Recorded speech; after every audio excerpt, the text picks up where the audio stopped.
우리 옆에 분들과 함께 인사 나누겠습니다. 사랑합니다. 축복합니다. 오늘 하루도 수고 많으셨습니다. 하나님께서 이 자리에 함께 하시고 우리를 인도해 주실 줄로 믿습니다.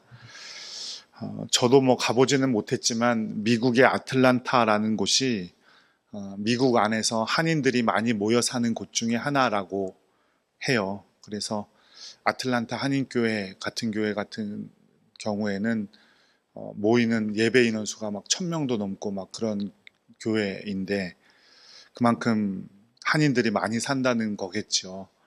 그곳에 가면 하나님의 교회 식당이라는 곳이 있대요. 이곳은 교회일까요? 식당일까요? 식당일 것 같으세요? 네, 원래는 교회였대요. 오전 중에 예배를 드리고 12시 반경부터 근처 이웃들을 위해서 싼 가격에 닭으로 만든 요리를 제공하기 시작을 했대요. 그런데 교인들은 물론이고 인근에 있는 이웃들에게까지 인기가 너무 많아져가지고 많은 손님이 몰리기 시작한 거예요. 그래서 이것을 교회에서 감당할 능력을 넘어서게 된 거죠. 그래서 교회는 문을 닫고 아예 식당으로 전업을 하게 되었대요. 그래서 식당 이름이 하나님의 교회 식당. 이런 경우를 가리켜 우리는 본말이 전도되었다 이런 말을 하죠. 물론 교회에서 식당 운영할 수 있죠. 그리고 지금 우리나라에서도 많은 교회에서 카페를 운영하고 있잖아요. 그죠? 우리 교회 근처에도 좋은 카페, 좋은 식당들을 가지고 있는 교회들이 있어요. 서점을 운영하는 교회도 있고요. 학교를 직접 운영하는 교회도 있죠. 그런데 교회의 가장 중요한 목적은 예배라고 제가 말씀드렸잖아요. 식당이든 카페든 서점이든 학교든 뭘 하던 간에 교회에서 하는 모든 것들은 더 많은 사람들과 함께 예배드리기 위한 뭐예요? 수단에 불과한 거예요. 그런데 충분한 준비와 인프라를 갖추지 못하면 예배보다 카페나 다른 수단들에 더 집중하는 모습들을 볼 수가 있어요. 그래서 실제로 우리나라에 교회에 카페를 만드는 게 엄청 유행했잖아요. 그죠? 그런데 많은 교회들이 지금 이 카페를 다 닫고 있어요. 다시 다 닫고 있습니다. 교회의 목적은 예배이고 더 많은 사람들과 예배드리기 위해서 카페도 운영하고 식당도 운영하는 것이겠죠. 예수님께서는 우리에게 큰 사명을 주셨어요. 왜요? 많은 사람들과 함께 예배드리라고. 오늘 본문이 그 내용이죠. 예수님의 부활을 목격한 여인들을 통해서 예수님은 제자들에게 어디로 모이라 그랬을까요? 갈릴리로 모이라 그랬어요. 예루살렘이 아니라 갈릴리로 모이라 그랬어요. 왜 예루살렘이 아닌 갈릴리였을까? 그냥 우연의 일치였을까? 여기에는 아주 깊은 의미가 숨어져 있는데 복음서에서는 크게 두 가지의 장소가 나오죠. 어디예요? 갈릴리와 예루살렘이에요. 예수님은 평소의 삶은 갈릴리에서 그리고 마지막 일주일을 예루살렘에서 보내신 것으로 마태, 마가, 누가복음에는 나와 있고 요한복음에는 갈릴리에 사시다가 여러 번 예루살렘을 갔다가 오시는 장면들이 기록되어져 있죠. 그래서 복음서의 가장 중요한 두 곳을 고르라면 예루살렘과 갈릴리예요.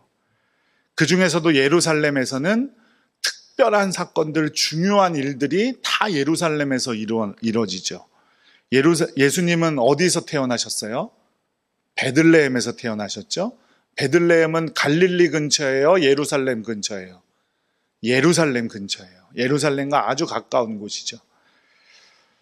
예수님이 십자가에 못 박혀 돌아가셨어요. 어디에서요? 갈릴리예요? 예루살렘이에요? 예루살렘이죠. 부활하신 곳은 당연히 예루살렘이었겠죠. 그러니까 기독교의 생일인 부활절이 예루살렘에서 시작되었고 교회의 생일은 언제라고 말씀드렸죠?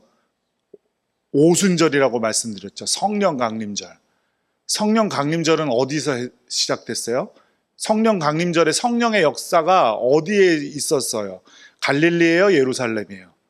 예루살렘이에요.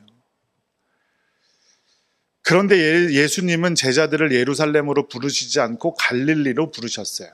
앞서 말씀드렸지만 갈릴리는 예수님께서 자라나신 곳이기도 하고, 또 제자들과 함께 울며 함께 웃고 기적을 베풀고 하나님의 말씀을 나누었던 곳이 바로 갈릴리예요. 해변가를 거닐고 제자들과 함께 말씀을 나누고 갈릴리 근처의 산에 올라 기도하시고 병든 자를 고치시고 약한 자를 일으켜 세워주시고, 그 모든 예수님의 일상의 삶들이 30년 혹은 33년 그 모든 삶이 갈릴리를 중심으로 일어났어요. 예수님을 믿는 구원의 기쁨, 용서의 기쁨, 또 기적의 기쁨들 모든 것이 갈릴리에서 일어난 거예요. 그러니까 예루살렘이 의미 있는 특별한 사건의 중심지라고 한다면 갈릴리는 예수님의 영적인 고향이고 일상생활의 중심지라고 할 수 있어요. 그런데 예수님께서는 오늘 갈릴리로 부르셨단 말이에요. 제자들을. 특별한 사건, 특별한 사명이 이제 어디에서 이루어지길 원하고 계신 거예요? 우리의 일상생활 가운데서 이루어지길 원하시는 거예요. 너희는 모든 사람들을 제자로 삼아라. 이 놀라운 이 명령이 우리의 어떤 특별한 일이 아니라 우리의 일상이 되기를 원하고 계신다는 의미가 바로 이 장소의 의미에 담겨져 있는 거예요. 지금 따지자면 예루살렘은 교회를 말하고요, 갈릴리는 우리의 일상의 현장을 말하는 거라고 할 수 있어요. 학교, 직장, 가정 같은 곳들이죠. 거의 대부분 많은 분들이 기적을 체험하면 어디서 기적을 체험합니까? 기도응답을 받으면 어디서 기도응답을 받아요? 보통 교회에서 요즘은 많이 받죠. 그런데 우리는 그렇다고 교회에서 평생 살아요? 그럴 수는 없죠. 우리의 일상이 있으니까. 우리의 일상 중에서도 함께 하시는 예수님께서 다시 갈릴리에서 만나자라고 부르신 것은 이제 예수님이 없는 삶, 예수님이 승천하신 후에 성령님과 함께하는 삶을 살아가야 할 당신의 제자들이 자신들의 일상 가운데서 주님께서 주신 사명을 감당하기를 원하셨던 거예요. 그런데 요즘 많은 기독교인들의 모습을 보면 교회와 일상, 특별한 일들과 일상의 삶들을 교회에서 이루어지는 성령 체험과 일상의 삶이 하나가 되지 못하는 경향들이 있어요. 따로 떨어져 있는 것 같은 삶이죠. 교회에서의 삶이 다르고 일상에서의 삶이 다르고, 교회에서의 삶을 보면 완전 천사인데 일상의 삶을 보면 이렇게 말씀드리기엔 좀 그렇지만 그러니까 천사가 아닌 것 같은 그런 삶을 살아가는, 믿지 않는 사람들과 별반 다르지 않는 삶을 살아가는 분들이 너무 많다는 거죠. 예루살렘과 갈릴리가 따로 떨어진 듯 하지만 하나로 연결되어서 우리의 신앙이 되듯이 우리의 교회와 일상의 삶이 하나로 연결되어 특별한 사건들로 일상을 더 특별하게 하고 일상을 통해서 특별한 사건을 더 돋보이게 하시려는 것이 예수님의 뜻이에요. 그런데 그것을 의심하고 연결시키지 못하는 분들이 있는데 오늘 말씀해 보니까 제자들도 그랬던 것 같아요. 마태복음 28장 17절 말씀을 함께 읽어보겠습니다. 예수를 배웠고 경배하나 아직도 의심하는 사람들이 있더라. 예수님께서 말씀하신 산에 가봤더니 그 산이 정확히 어느 산인지는 모르겠지만 갈릴리 근처에 있던 그 산에 갔더니 예수님이 계셔서 만났어요. 그래서 이제 부활하신 예수님을 만났으니까 그들이 예수님을 경배했대요. 그런데 뭐 하는 사람도 아직 있다고요? 의심하는 사람도 아직 있더라. 갈릴리에서 일어난 사건은 예수님을 만난 사건입니다. 예수님을 만나는 사건보다 얼마나 더 위대한 일이 어디 있겠습니까? 우리에게 어떤 일보다 중요한 건 예수님을 만나는 겁니다. 봉사도 중요하고 친교도 중요하고, 하지만 그것보다 더 중요한 건 예수님을 만나는 거예요. 예배를 통해 예수님을 만나고 친교를 통해 예수님을 만나고 봉사를 통해 예수님을 만나야 됩니다. 그 예수님을 만난 제자들의 반응이 두 가지였는데 첫 번째 반응은 경배하였다 그랬죠. 어쩌면 당연한 반응이겠죠. 그런데 의심하는 사람도 있었대요. 진리를 거부하고 예수님의 부활을 목격하면서도 믿지 않으려고 하는 사람들, 어떻게 해도 믿지 않으려고 하고 결단하기를 거부하는 사람들이 있습니다. 이거는 믿지 않는 사람들뿐만 아니라 믿는 사람들도 마찬가지예요. 딱 어느 정도의 선을 그어놓고 이 선은 절대 내가 넘어가지 않겠어. 나는 예수님을 믿지만 이건 나의 선이야. 더 이상 할 수는 없어. 이렇게 마음먹은 그리스도인들이 얼마든지 많다는 거예요. 믿지 않으려고 하고 삐뚤어진 마음을 가지고 진리를 보고도 그 진리에 온전히 순종하지 않는 사람들. 그런데 예수님은 바로 그 사람들에게 오늘의 사명을 주셨다는 거예요. 배웠고 경배하였지만 의심하던 사람들이 아직 있었는데 그들에게 예수님께서 마지막 지상 명령을 주십니다. 여기서 우리는 예수님께서 우리의 어떤 허물과 실수와 부족함이 있어도 용서하시고 새롭게 하신다는 사실을 우리는 발견할 수 있습니다. 우리의 믿음이 조금 부족하여 의심이 들 때도 있고 하나님 보시기에 준비된 그릇처럼 보이지 않을 때에도 그러므로 안심하시고 포기하지 않는 여러분들 되시기를 간절히 축복합니다. 대놓고 먼저 안 된다고부터 좀 하지 않으셨으면 좋겠어요. 하다가 안 되면 그만둬도 되고 멈춰도 되고 또 예상치도 않게 하나님께서 은혜를 주셔서 그 일들 다 감당할 수 있게끔 해 주실 수도 있는 거죠. 만일 우리가 쓰임받기를 원하신다면 하나님께서는 우리를 어떻게 해서든 사용하실 거예요. 그러니 어떤 사명이건 그 사명에 거절하거나 부정적으로 반응하기보다 먼저 긍정적으로 반응하는 여러분들 되시기를 간절히 바랍니다. 바로 그 사명에 부정적인 반응하는 게 주님을 의심하는 것과 마찬가지예요. 제자들도 보세요. 오늘 이렇게 놀라운 사명을 받았다고 제자들이 완벽한 사람들이었어요? 그렇지 않아요. 오늘 말씀에도 기록하고 있잖아요. 아직도 의심하는 사람들이 있었다고. 제자들도 보십시오. 오순절 날이 되어서야 그들이 완전히 변화되었습니다. 겁을 내고 도망갔던 제자들, 의심하던 제자들, 성령님 만나서야 새 사람이 되었어요. 예수님의 사명을 받는 오늘의 본문에서도 온전하지 못한 모습이었어요. 그러니 내가 지금 온전하지 않은 것 때문에 불안해할 필요도 없고 온전하지 못하니 그냥 하지 말아야겠다라고 포기할 필요도 없습니다. 맡겨진 것들에 최선을 다하면 그뿐이에요.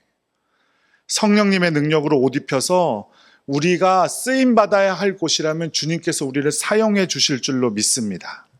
마태복음 28장 18절 말씀 함께 읽겠습니다. 예수께서 나와 말씀하여 이르시되 하늘과 땅의 모든 권세를 내게 주셨으니, 예수님께서 분명히 말씀하시잖아요. 사명을 주는 내가 바로 어떤 사람이라는 거예요? 하늘과 땅의 모든 권세를 가진 자다. 그러니 너희들 두려워하지 말고 너희들 좌절하지 말고 포기하지도 말아라. 자신이 하늘과 땅의 모든 권세를 가지신 분이라는 사실을 먼저 밝혀주세요.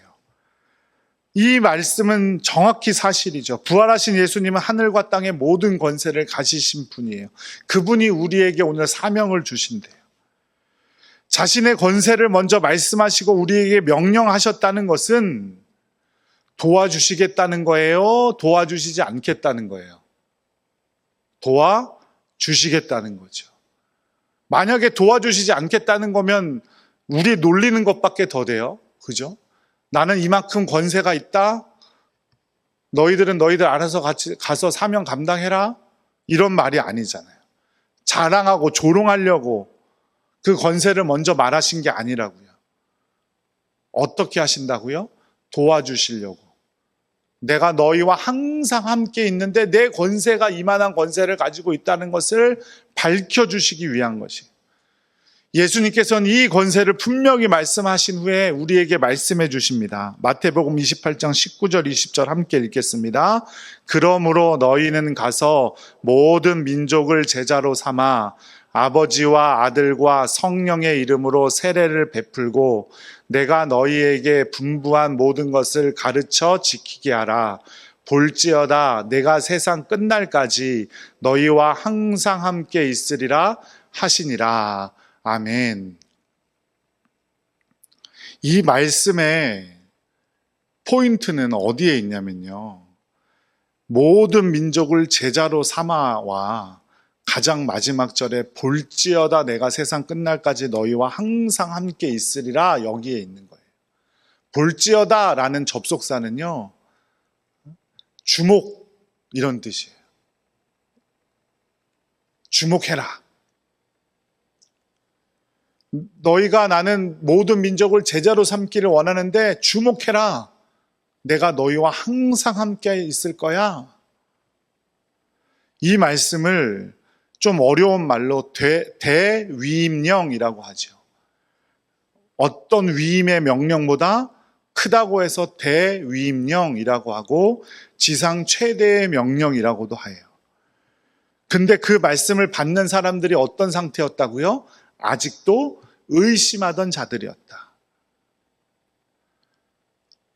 비겁하고 변덕맞고 큰소리 잘 치고 예수님을 따른다고 하면서도 예수님의 나라에 어떤 역할을 하게 될 것인지 딴 생각을 하고 있었던 제자들에게 이 놀라운 명령을 주신 거예요. 그러면서 주목, 내가 너희와 항상 함께 있을 거야. 그러니까 두려워하라는 거예요? 부정적으로 하라는 거예요? 아니면 긍정적으로 최선을 다하라는 걸까요? 긍정적으로 최선을 다해라.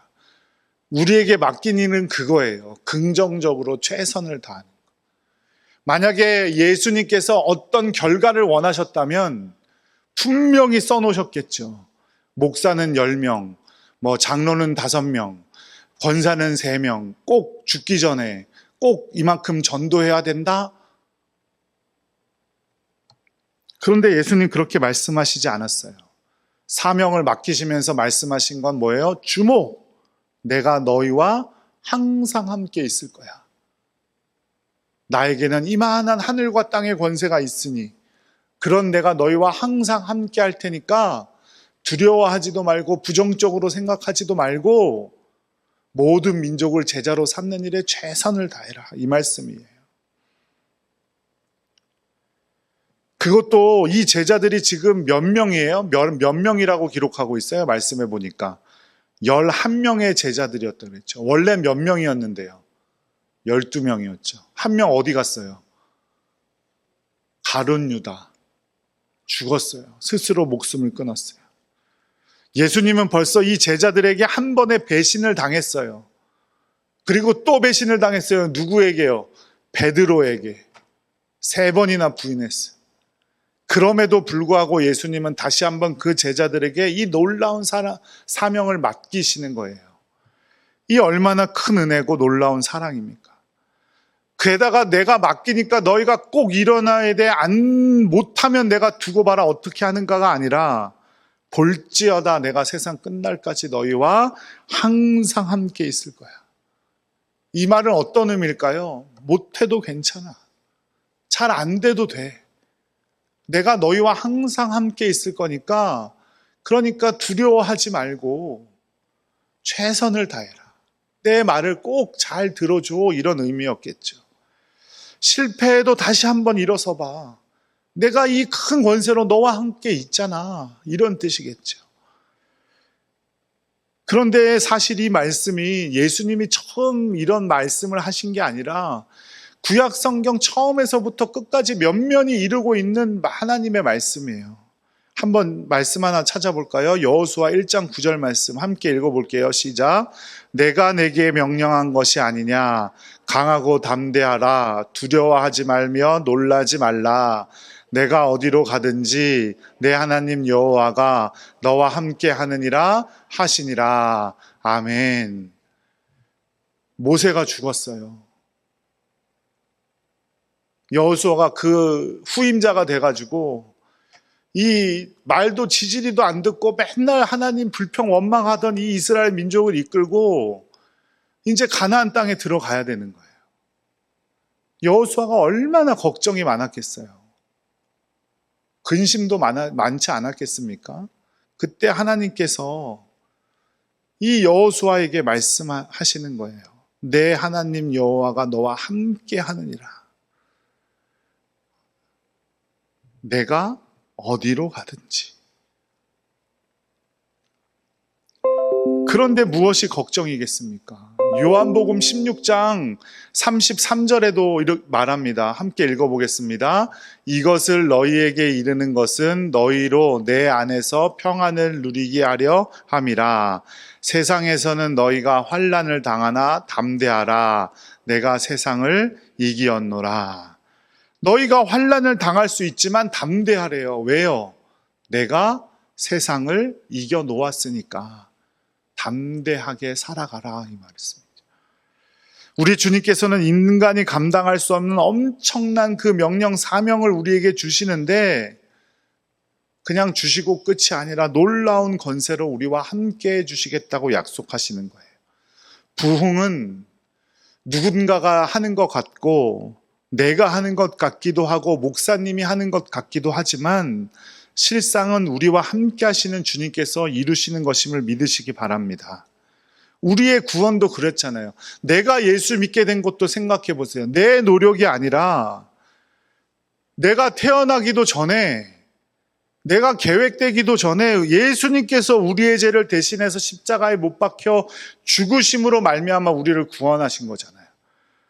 거기다가 십자가에 머물지 않고 죽어서 무덤에 갇혀있던 예수님은 3일 후에 부활하셔서 죽음의 자리였던 십자가를 승리의 자리, 생명의 자리로 만들어 주셨어요. 누구를 위해서? 저와 여러분을 위해서. 그래서 예수님을 믿음으로 말미암아 우리의 본질적인 죄를 다 용서함 받게 되고 하나님의 자녀가 되게 해주셨다고요. 그런데 지금 믿지 않는 다른 사람은 내가 해야 돼요? 내가 하는 것 같아요?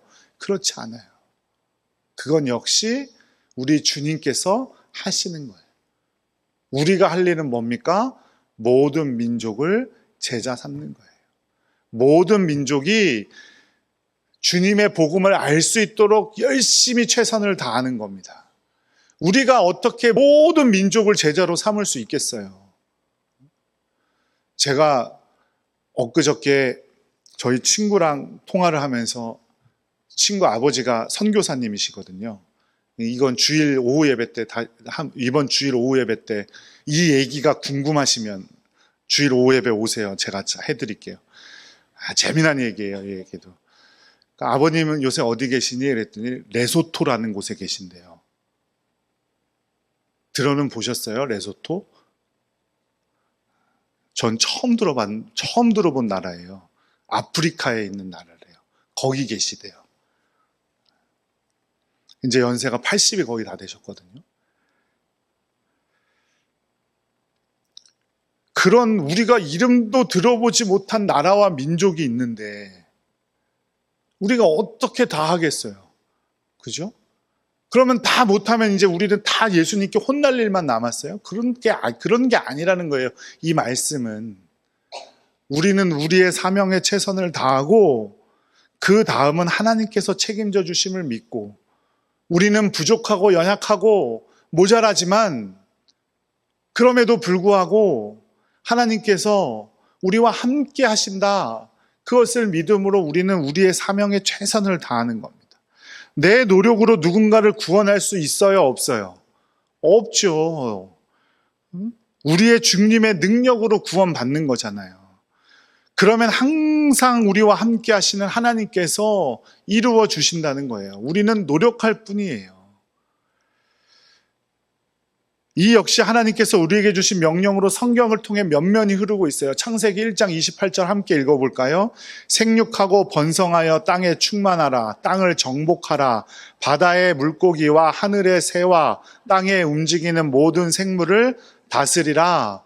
정복하라, 다스리라 그러니까 막 가서 다 때려잡고 막 이런 걸로 생각을 하지만, 정복하라, 다스리라는 말은요, 경작하다라는 말과 같은 말이에요. 경작하다.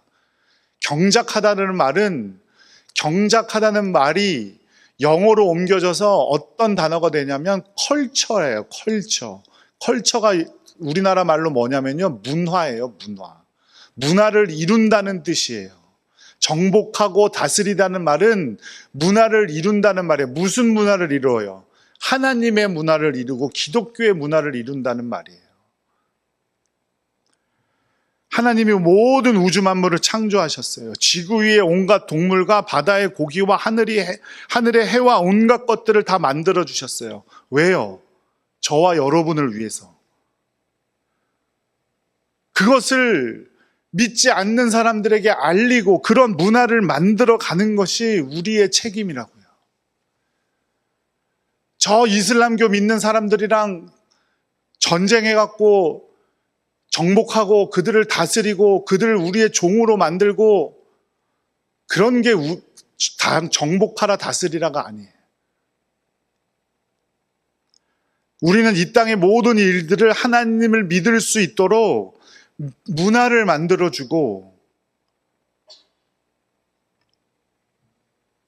그들을 제자 삼을 책임이 있다는 거예요. 그러니까 우리의 일상생활을 열심히 최선을 다해야 될까요? 안 해야 될까요? 다 해야 되겠죠. 그 분위기를 만들어줘야 되니까. 저 사람은 달라도 뭔가 다르다. 교회를 다녀서 그런가 보다. 예수님 믿어서 그런가 보다. 그게 바로 정복하고 다스리라는 의미예요. 그런데 맨날 예수 안 믿는다고 옆에 사람 괴롭히기나 하고 절에 가가지고 부처 상에다가 막 라카로 칠하고 그런다고 사람들이 예수님 믿을까요? 저는 거기에 대한 거는 좀 의문이 있어요. 물론 그분들도 열심히 있으셔서 그런 일들을 하시겠죠. 봉은사 가면요, 코엑스 바로 앞이잖아요. 봉은사가 서울 삼성동에 있는데 맨날 봉은사를 뺑뺑 도는 사람들이 있어요. 십자가 들고 땅 밟게 하는 거래요. 그런다고 그 봉은사 거기 절에 다니시는 분들이 정말 대단하다 이러면서 교회 다닐까요? 나는 그거는 좀 의문이에요. 물론 그분들의 열심이야 저의 열심보다 훨씬 더 대단하신 분들이죠. 그게 정복하라는 의미가 아니라는 거예요. 요한복음 13장 34절 말씀도 한번 읽어볼까요? 새 계명을 너희에게 주노니 서로 사랑하라. 내가 너희를 사랑한 것 같이 너희도 서로 사랑하라. 사랑하라잖아요. 예수님께서는 서로 사랑해야 된대요. 그게 새 계명이래요. 세상의 계명은 서로 공격하고 경쟁하고 서로를 핍박하고 정복하고 전쟁하고 이런 거지만 예수님께서 새로 주신 계명은 서로를 사랑하는 거예요. 사랑이야말로 기독교의 핵심 가치죠. 그래서 예수님은 가장 큰 계명이 하나님을 사랑하고 이웃을 사랑하는 거라고 말씀하셨어요. 하나님을 사랑하는 가장 좋은 방법은 뭡니까? 하나님한테 맛있는 거 사드리고 하나님 좋은 거 하라고 헌금 많이 하면 하나님 기뻐하실까요? 물론 그것도 기뻐하시겠죠. 하나님 제일 기뻐하시는 일, 하나님 제일 사랑하는 일은요, 하나님의 말씀에 순종하는 거예요. 여러분들도 그러시지 않겠어요? 자녀들이 내 말 잘 듣고 날 잘 공경해주고 이게 좋으셔요? 아니면 그냥 맨날 지질이 속은 썩이지만 와서 맛있는 거 사주고 이런 게 좋으세요? 그게 더 좋은 건가? 하나님 말씀에 순종하는 거예요. 이웃을 사랑하는 가장 좋은 방법은요, 믿지 않는 이웃들에게 복음 전하는 거예요. 복음 받아들일 수 있도록 내가 주님의 말씀대로 열심히 잘 사는 거예요. 서로 사랑하라는 예수님의 말씀 안에 바로 이 대의 위임령도 포함되어져 있는 거예요. 그 일을 우리에게 맡기셨어요. 우리는 완전하지 않죠. 못해요. 너무 힘들어. 주일 오후 예배 때 또 말씀드리겠지만 제가 요새 설문조사 많이 말씀드리고 있잖아요. 가장 듣고 싶은 설교의 내용은 무엇입니까? 압도적인 1위 축복 46%, 꼴찌 전도. 그런 설문조사가 있더라고요. 전도에 대한 설교가 제일 듣기 싫은 거지, 그러니까. 하지만 하나님께서 분명히 우리를 도우시고 우리 주님께서 그 놀라운 권세로 우리를 인도하여 주실 줄로 믿습니다.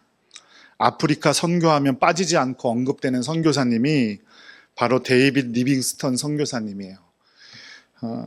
탐험가이자 선교사였는데 이분이 아프리카 대륙을 처음 횡단하고 아프리카 지도를 처음 만드신 분이에요. 그럴 때마다 적대적인 부족들과 협상을 하고 또 그 지역의 풍토병과 힘겹게 싸우셔야 했죠. 노예무역을 보고 양심의 가책을 느껴서 복음을 더욱 더 전하게 되었고 노예 해방을 위한 일을 하기도 하셨대요. 한 번은 원주민들을 위협하는 사자를 사냥하러 같이 나갔다가 사자에게 왼팔을 찢기게 되었는데 그때부터 다행스럽게 목숨은 구했지만 이 선교사님은 왼팔을 사용할 수 없는 신세가 되었어요. 왼팔은 붙어는 있는데 힘이 안 들어가니까 이거 덜렁덜렁하고 이렇게 다니셨던 거예요. 후에 글래스고 대학이라는 곳에서 명예박사 학위를 수여받게 되었는데 나오는 길에 한 기자가 물었어요. 당신은 다시 선교지로 가실 겁니까? 그랬더니 이렇게 대답하셨대요. 의심의 여지 없이 큰 기쁨으로 가겠습니다.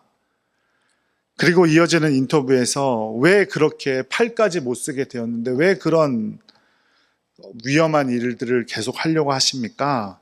그랬더니 그 리빙스턴 선교사님이 자신을 구원해 주신 예수님과의 약속의 말씀 때문에 그렇다라고 말씀하시면서 이 말씀을 암송하셨대요. 마태복음 28장 20절 함께 읽겠습니다.